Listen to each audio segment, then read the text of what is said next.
नमस्कार, मी देवया आणि स्वागत आहे तुमचं स्वाद महादेव या कुकिंग चॅनलवर. आज आपण बिलकुलही कडू न होणारी मिरची कारल्याची भाजी बघणार आहोत. ज्या कोणालाही कारल्याची भाजी बिलकुलही आवडत नसेल तेही आवडीने खातील, इतकी स्वादिष्ट अशी भाजी तयार होते आणि लहान मुलंही आवडीने खातील अशा प्रकारे मी ही भाजी करणार आहे. आणि यामध्ये कसल्याही प्रकारचा साखर किंवा गुळाचा बिलकुलही वापर न करता मी ही भाजी करून दाखवणार आहे. आणि तुम्हाला ही भाजी आवडत नसेल ते तुम्हीही आवडीने खाल अशा प्रकारे ही भाजी होणार आहे. चला तर मग वेळ न घालवता आपण रेसिपीला सुरुवात करूया. मी इथे हातपाव कारले घेतलेले आहे. ते अगोदर स्वच्छ पाण्याने धुवून घ्यायचे आहे. आता ते स्वच्छ पाण्याने धुवून झाल्यानंतर मी इथे वेळेने कट करून घेत आहे. तुम्ही बघू शकता इथे आपल्याला ती कारले 4 भागामध्ये कट करायचे आहे. जर एखाद्या कारल्यामध्ये जर बिया जर निघाल्या तर त्या काढून घ्यायच्या आहे. शक्यतो 1-2 कारल्यामध्येच त्या कडक बिया निघाल्या, बाकीचे सर्व कारले हे कवळे होते. अशा प्रकारे सर्व कारले आपण कट करून घेणार आहोत. कारल्याचं मागचं देठ तसंच ठेवायचं आहे, खाताना खूप छान लागतं ते. तुम्ही बघू शकता हे कारले कवळं निघालं आहे, त्यामध्ये बी नव्हती. अशा प्रकारे आपण सर्व कारले कट करून घेणार आहोत. आता यामध्ये मी 2 तिखट मिरच्या घेतलेल्या आहे.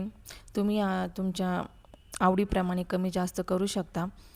आणि इथे मी बाकीच्या सर्व फिक्क्या मिरच्या घेतलेल्या आहे. 6 ते 7 मिरच्या मी ह्या फिक्क्या घेतलेल्या होत्या, त्याही देठासह कट करायच्या आहे. आणि इथे मी आतपाव कारल्यासाठी अर्धा लिंबू वापरलेला आहे, तोही छोट्या छोट्या साईजमध्ये कट करून घेतलेला आहे. आणि लिंबातल्या बिया काढून घेतल्या होत्या. लिंबूही कट झालेला आहे. आता त्यासोबतच मी ते भरपूर असा लसूण घेतलेला आहे, तोही 2 भागात कट करून घेतलेला आहे. आता आपण भाजीला फोडणी देऊन घेऊया. इथे मी एक भांडं ठेवलेलं आहे गॅसवर. त्यामध्ये 1 चमचा तेल टाकून घेतलं. तेल गरम झाल्यानंतर यामध्ये मी जिरे टाकून घेतलेले आहे.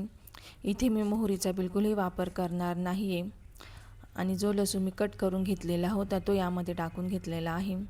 आणि कढीपत्त्याचेही 2 काड्या ह्यामध्ये टाकून घेतल्या. आता त्यामध्ये मी मिरच्या टाकून घेतल्या. मिरच्या चांगल्या फ्राय करून घ्यायच्या आहे. इथे मी हिंग टाकून घेतला. हिंग आणि मिरच्या सर्व तळून झाल्यानंतर त्यामध्ये मी इथे 1 चमचाभर हळद टाकून घेतली.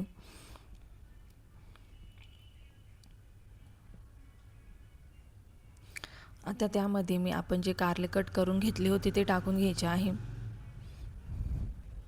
आणि तो लिंबूही त्यामध्ये टाकून घ्यायचा आहे.